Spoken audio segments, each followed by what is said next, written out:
it's a huge domestic fight for you coming up on Saturday night. And of course, these domestic fights can be massive for building profile and getting more people speaking about you. So it's really ideal. Yeah, that's it. It's a brilliant for a profile.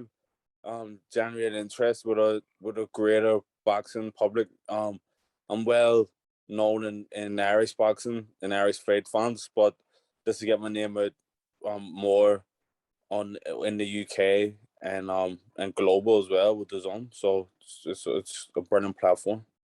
Yeah, obviously, we know it's for the three belts this weekend. World title fight could come for the winner, more than likely will do, and a big performance getting into something like that would be huge. Yeah, so like I said, it's all to play for, and I just had to show up on the net and make sure that bring my best and show myself in the best light. Grand stuff, man. Tommy, thanks a million. Here, all the best, man. Thanks, David. If we go to Jeremy Herridges next, please. Hi, Tommy. You're riding a 5-fight winning streak.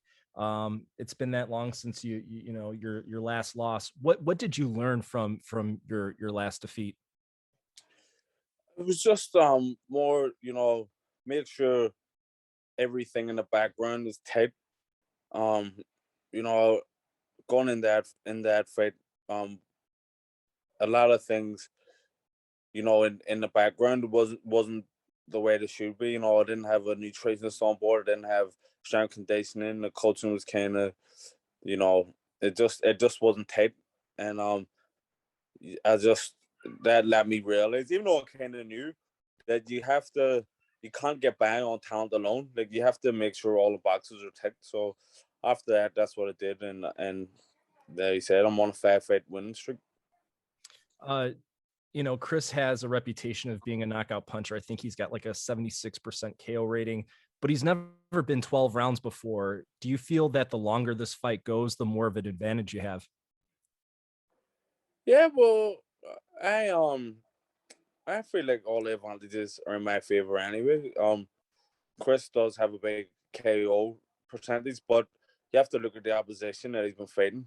It hasn't been any top quality, so and everyone at this weight, everyone can punch. So everything's in my favor from the first bell. Compared to some of your past competition, where do you feel like Chris fits into the picture? He's there. Like, I've fought and beaten better opposition than him before, but none of that is important. Every fighter is dangerous.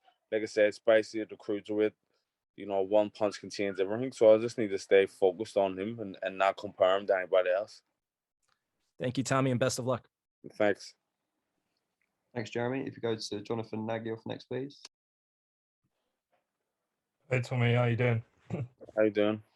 Good, thanks. Chris said that he believes this is going to be sort of a fan-friendly fight. Given both of your styles, do you feel like the styles will gel on Saturday night? And what's your prediction? Well, I hope they don't gel too much. I hope it's one-way traffic for me. And my prediction, I'm very confident that I'm going to win this fight. So I'm just out there to really stake my claim for the world title. Other than sort of the world title shot, I know the gentleman before mentioned sort of getting your name bigger and things. How big is a win for yourself and for Irish boxing and becoming that next star in Ireland? Yeah, it's there's been a void kind of left since Frampton retired, and now it's the space is there for somebody to become the premier star, and I think this win will put me in that position where I'll become the face of Irish boxing. Good luck, Tommy. Cheers. Thanks very much. Thanks, Jonathan. If we go to Joe from Seconds Out next, please. Hi, Tommy. How are you? All right, Joe. Good. So, firstly, I want to ask, who has more to lose in this fight? I would say me, because I'm the European champion. He's only a Commonwealth. And yeah, my title is more prestigious than his. Yeah. And secondly, Shane McGuigan recently said that he believes the Riakporhe fight for Chris Billam-Smith was a tougher fight. What are your thoughts on that? Was a tougher fight? What do you mean? Oh, like the Riakporhe. Shane believes for Chris, Richard Riakporhe was a tougher fight than this fight on Saturday. For me. Shane can say what he wants. It don't matter. Like we'll see when we get into the ring. Thanks for that. Cheers, mate. All right, thank you. Thank you, Joe. Go to Charlie Parsons next, please. You're right, Tommy, mate. Thank you for your time. No problem, Charlie. Chris Billam-Smith and yourself is a fight that's been spoken about for what feels like forever now. How excited are you that it's now only a matter of days away from finally getting in the ring between the two of you? Yeah, I'm buzzing. I can't wait till fighting it. As he says, it's been getting talked up for a long time, and I can't wait to put it to bed. You mentioned Chris's power, but you said potentially it might be to do with the level of opposition that he's faced. In his last fight, he had his opponent wobbled in the mid to end rounds, but he didn't get him out of there. Does that perhaps show you anything? Is that something that you might have picked up watching that, knowing that potentially he might not be able to step on the gas and get that knockout against a higher level of fighters? You know, like I said, everyone at this weight, everyone can bang. And Chris, like, I'm under no illusions that he obviously is a hard puncher. He's not a soft puncher. But he, like you say, in the last fight, he struggled. He was blown after about 4 rounds. So, yeah, I don't think his conditioning is great because he's shown that in all fights that I've watched of him, he's always blown heavy after 3 or 4 rounds. So, this is a massive step up for Chris in terms of opposition. So I'm going to show that there's a gulf between where he's been and where he's at now. Nice one, Tommy. Thank you for your time, mate. Thank you. Thanks, Charlie. If you go to Ames from Boxing News TV, please. Ames here for Boxing News TV. Pleasure to speak to you. Tommy, how's life? All good. Good. You said previously, Tommy, that this wasn't a fight that was originally on your radar and one that at the time you didn't see much point in your endeavor to win a world title. You now find yourself days away from being in the ring with Chris Billam-Smith. Have there been any difficulties in getting up, as it were, for a fight that originally wasn't on your radar? No, not at all. I've been highly motivated for the fact that, you know, he's the one who was calling me out, him and his team. And now I have to show why this fight wasn't on my radar and why I believe I belong at the world level. Okay, and if you win at the weekend, Tommy, you will send a message to the cruiserweight division, but not only a message to the cruiserweight division, but also a direct message to Chris's stablemate, Lawrence Okoli, who holds one of the world titles. What is the message that you send with a win? Just that I'm here. I'm ready for any one of the major champions. So one of them is going to have to defend against me. Wish you all the best at the weekend. Thank you, Tommy. Thank you very much. Thanks, Ames. If we go to the Boxing Source next, please, for 2 questions.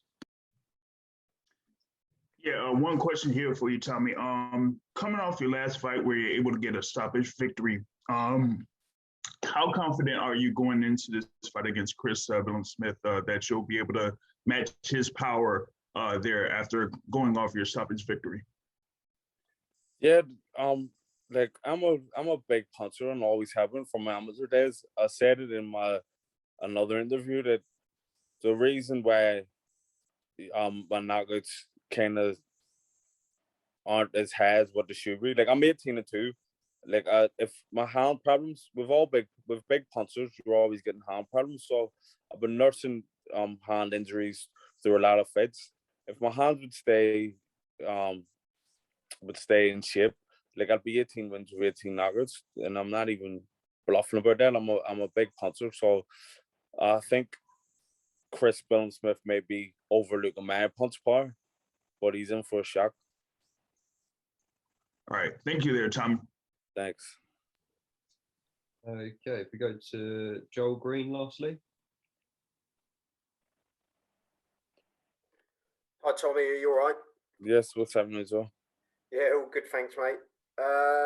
Yeah, a lot of people are saying that this weekend, this fight could be potentially fight of the night. Do you think that adds pressure to sort of the first show on DAZN as well, on top of, you know, sort of the pressure of it being such a big fight between the two of you?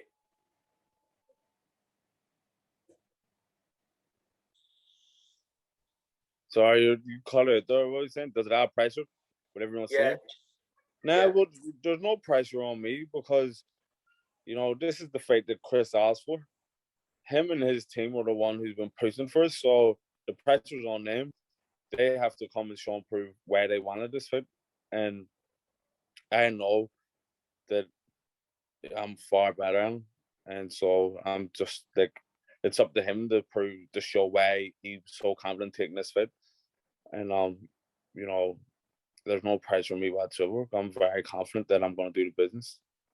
Yeah, and with a win this Saturday, how far away do you think you are from getting your world title opportunity?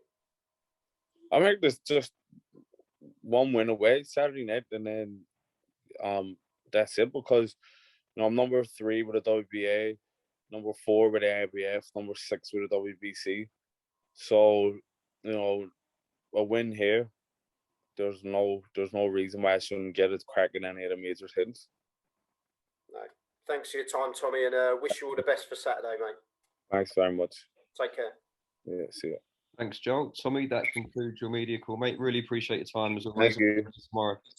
All right, see you later. Bye. Thanks a lot, mate. Bye.